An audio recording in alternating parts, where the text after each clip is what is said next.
비트코인 현물 ETF 7천억 원 순유입, 이더리움 현물 ETF 1,700원 순유입, 고래주도 스테이블코인 거래소 입금, 추매 시그널 계속해서 넣고 있습니다. 지금 나오는 조정을 매수의 기회로 생각을 하나 고래들은? 우리 개인 투자자분들은 막 벌벌 떨고 욕하기 바쁜데 산타랠리 왜 안 오냐고, 사탄랠리 왔다고.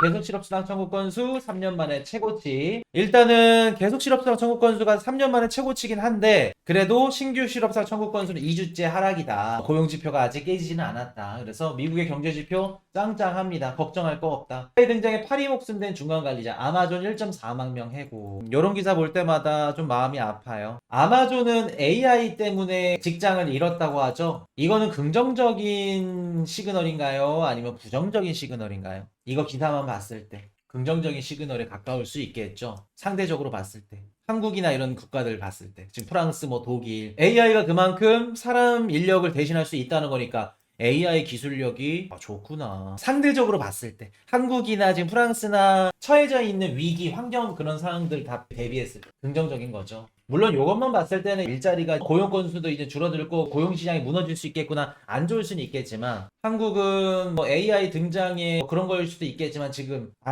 트럼프가 이제 부임을 하면은 원달러 환율도 그렇고 굉장히 힘들 것 같아서 직장들을 잃을 수 있겠구나. 한국들은 좀 그렇죠. 한국, 프랑스, 뭐 독일, 일본, 중국, 미국 제외한 나머지 국가들 전체적으로 다 힘들죠. 실리콘밸리와 밀착하는 트럼프 테크검을 대거 기용. 자, 여러분들 요거 아셔야 돼요. 지금 이번에 그 앤드리스 호르위치의 스코 쿠퍼 매니징 파트너를 인사관리국장에 임명을 했다고 합니다. 2016년도에는 트럼프 정부가 실리콘밸리랑 사이가 안 좋았어요. 근데 2024 트럼프 2기 정부 때는 실리콘밸리와 사이가 좋습니다. 이 이유를 우리가 분석할 줄 알아야 돼요. 그리고 앞으로 트럼프 대통령이 실리콘밸리와 사이를 좋게 지냄으로써 어떤 섹터에 자금이 몰릴 건지 여기까지 여러분들 분석이 다 끝나야 주식 얘기를 할 때도 좀 겸상이 되는 거고, 코인 투자할 때도 야 이번에 실리콘밸리에 나왔던 이런 뭐 앤드리슨 호르이치가 만든 알트코인 내가 샀잖아, 내 포트폴리오에 담았잖아, 그런 얘기가 되는 거예요. 겸상이 되는 겁니다. 이런 얘기들을 할 때 이해되셨죠? 그래서 여러분들 요거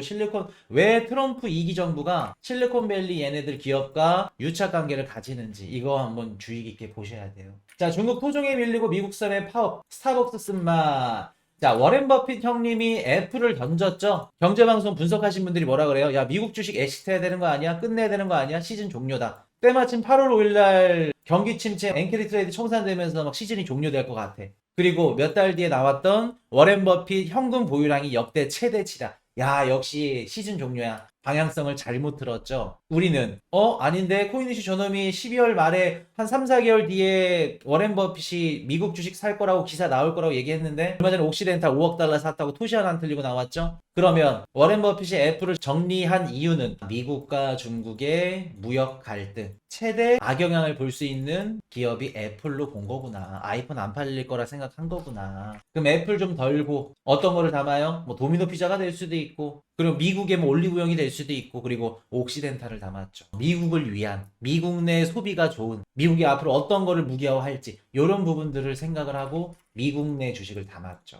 그래서 스타벅스도 지금 쓴맛을 보고 있다. 힘들죠? 그래도 미국과 중국이 싸우더라도 아무리 내수시장 활성화를 시키고 자국 상품이 아니면은 사지 말자, 자국 커피 아니면 사지 말자, 뭐 불매운동 이런 걸 펼쳐도 스타벅스 매출은 잘 나왔어요. 그마저도 이제 안 되는 게 뭐냐면 중국의 경제가 힘들죠. 국민들이 소비를 할 수 있고 경제가 받쳐주면 아무리 미국과 중국이 싸우더라도 스타벅스나 나이키나 아디다스나 뭐 테슬라나 애플이나 잘 팔렸어요. 근데 그것마저도 지금이 힘들죠. 중국의 경기가 힘들기 때문에. 부동산 가격이 막 안 좋아지고 막 폭락하고 하루아침 사이에 내 자산의 가치가 30% 40% 폭락했어. 중국 주식, 중국 부동산. 커피라도 줄여야겠죠, 소비를. 커피 안 마시고 수돗물 마셔야겠죠. 그럼 당연히 고급 브랜드, 이런 고급 좀 이런 메이커 이런 것들은 줄여야겠죠. 커피도 그렇고. 스타벅스 힘들다는 겁니다. 아이폰도 마찬가지고. 그래서 중국의 경기가 안 좋기 때문에 쉽지 않다. 예전에는 괜찮았지만 중국의 그 경기가 괜찮다고 하면은 스타벅스 동일 매장 매출 감소율 이렇게 쭉 늘어났죠. 스타벅스, 애플 힘들 거다. 대신 테슬라는 돌파구가 있죠. 정부 효율 도지 뭐 라마스인가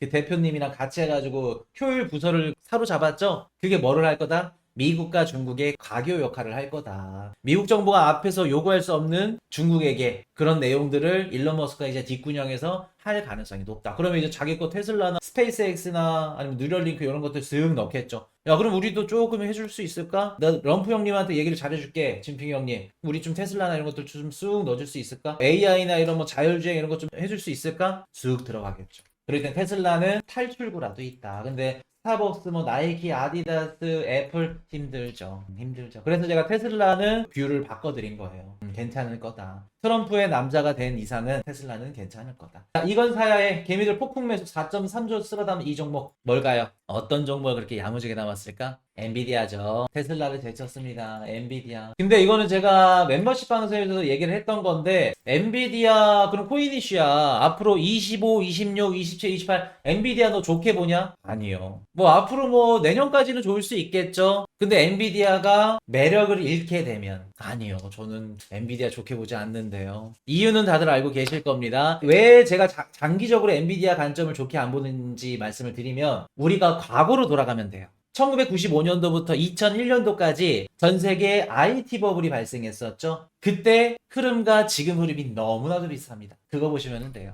그리고 그 캐시우드 누님이 몇 달 전에 얘기했었죠? 그거 중요합니다. 그런 얘기들 보시면은 엔비디아는 나중에 중장기적인 관점에서는 저는 긍정적으로 보지 않는다. 이미 많이 먹을 만큼 먹었다라는 말씀. 자, 중국 금리 동결로 유동성 흡수, 미국 중국 무역 긴장 대비 전략. 자, 보도록 하겠습니다. 중국이 금리 동결로 유동성을 흡수했다. 미국 중국 무역 긴장 대비 전략. 이번에 중국이 금리를 동결했죠. 왜 동결했을까요? 첫 번째, 1월 20일 트럼프 정부가 취임하면 야, 이거 얼마나 관세를 때릴지 그거 보고 좀 돈 좀 풀어야겠는데 우리 위안화 가치를 낮춰서 대비해야겠는데 1월 20일 지켜보자 라는 게 있을 거고, 두 번째, 제롬 파웰 연준의장이 금리를 쉽게 못 내린다 그랬죠. 그러면 중국 포함 다른 국가들 얘네들 금리 내릴 수 있을까요? 한날 한시 제롬 파웰 연준의장 입에서 무슨 얘기 나올지만 쳐다보고 있어. 전 세계 글로벌 중앙은행 총재들, 수장들 다, 경제학자들이. 근데 미국이 금리를 못 내리겠대. 그럼 한국이나 중국이나 뭐 다른 국가들 금리 내릴 수 있어요, 없어요? 못 내리죠. 그래서 미국이 무서운 겁니다. 금리 무기를 치고 있죠. 못 내려요, 중국은. 자, 페소 강세 타고 브라질로 몰리는 아르헨티나 여행객. 아르헨티나 여행객들이 브라질로 몰린다고 합니다. 왜 몰릴까요? 지금 브라질 최근에 가보신 분들 계세요? 아르헨티나 여행은 수요가 줄고 반대로 브라질이나 이런 주변 그 다른 국가들 여행 수요는 늘어났을 거예요.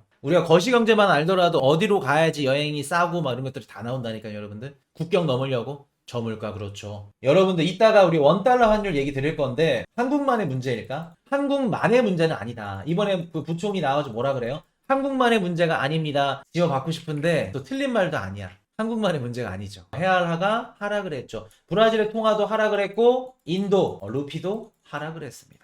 왜 그럴까요? 지금 달러가 강세로 돌고 있죠. 그러면 자연스럽게 미국을 제외한 나머지 신흥국들의 법정 통화 화폐 가치가 쭉 떨어지겠죠. 그럼 볼게요. 최근에 아르헨티나는 그래도 전기톱 그 대통령이 어느 정도 물가도 막 올리고 그래가지고 이제 통화 정책 때문에 조금씩 잡혀가. 근데 브라질 헤알화는 미친 듯이 막 떨어져. 그럼 아르헨티나 국민들은 이제 어디로 여행을 가야 돼요? 상대적으로 저렴해. 우리가 작년에 여길로 여행을 많이 갔죠? 제주도로 안 가고 차라리 제주도 갈 바에 똑같은 돈이면 일본 가겠다. 똑같은 겁니다. 아르헨티나 국민도 브라질로 가는 거예요.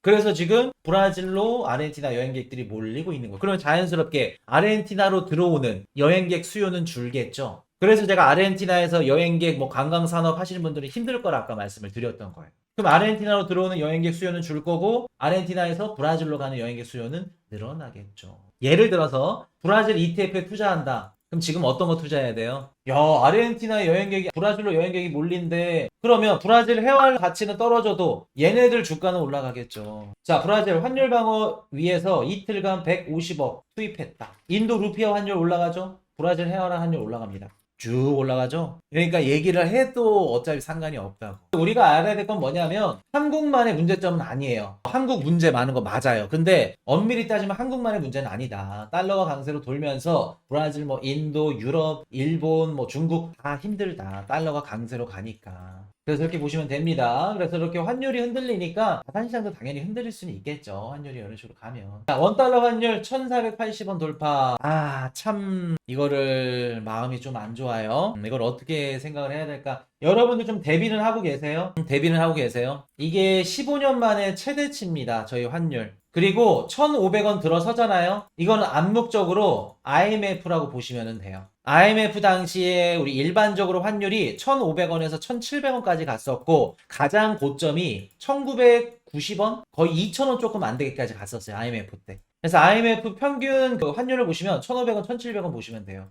그럼 1,500원 돌파했다. 그러면 IMF까지는 아니어도 IMF 거의 급에 걸맞는 위험한 정도구나. 물론 1,500원까지 간다고 하면 이제 한국 정부에서 또 환율 시장에 개입하겠죠. 그럼 1,400도 초반대까지 떨어지겠지. 초중반까지. 근데 그렇게 인위적으로 잡으면 되냐 안 되냐는 거겠죠. 비트코인 반등 가능성, 테이커 매수량 60억 달러, 구매 수요 증가. 자, 그래서 일단은 우리 코인 시장이 지금 뭐 조정을 갖고 막 힘들죠. 조정을 겪고 힘든데 참 그렇습니다. 일단은 근데 뭐 수요는 계속 들어오고 있는 거니까 한번 지켜봅시다. 자, 트럼프 프로젝트 디파이 시장 흔들까? 기대와 우려 교차. 트럼프가 운영하는 리버티 파이낸셜 있죠? 디파이 서비스를 계속해서 매입을 하고 있고 자기네들이 이제 서비스를 하고 있는데 요게 시장에 조금 터닝 포인트가 되지 않을까. 그리고 어떻게 보면 좀 요게 좀 이해관계가 조금 맞물릴 수 있지 않을까. 그러니까 위험성과 어떻게 보면 좀 안전할 수 있는 이런 게 좀 상충한다 라고 보시면 됩니다. 그래서 얘네들이 트럼프 일가가 가져가는 수익이 75%라고 합니다. 너무 많이 가져가죠. 그래놓고 홈페이지나 이런 데는 우리 트럼프 그거 아니에요, 상관없어요 하시는데 75%면 걔네 거지 뭐. 그래서 요거는 조금 지켜봐야 되지 않을까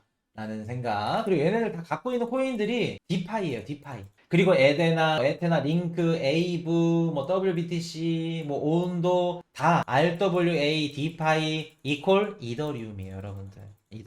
이더리움 걱정하지 말자. 이해되셨죠? 이더리움 걱정하시는 거 없다. 자, 비트코인 분할 매수 유효. 그리고 알트코인으로 갈아타야 되는지, 비트코인을 뭐 알트코인으로 갈아탈지, 익절을 할지, 아니면 계속해서 상승 랠리를 조금 더 지켜볼지 한번 지켜보자. 그래서 뭐 유효, 뭐 알트코인을 갈아타야 된다, 뭐 이런 내용이 나온 것 같아요. 자, 비트와이즈. 비트코인 대량 보유 기업 ETF 신청. 자, 계속해서 새로운 상품들을 신청을 하고 있고 우리 시장 아직 안 꺾였습니다. 시장 분위기도 그렇고 흐름도 그렇고 걱정하실 거 없다는 거. 자, 비트코인 이번 강세장에서 나이든 토큰이 증가한다. 장기 보유자들이 늘어난다는 겁니다. 나이든 토큰이라 그래가지고 그거 생각하셨죠? 1세대 코인들 막 17년도 발행한 코인들 리플 얘네들 1세대 코인이 아니라 장기 홀더들이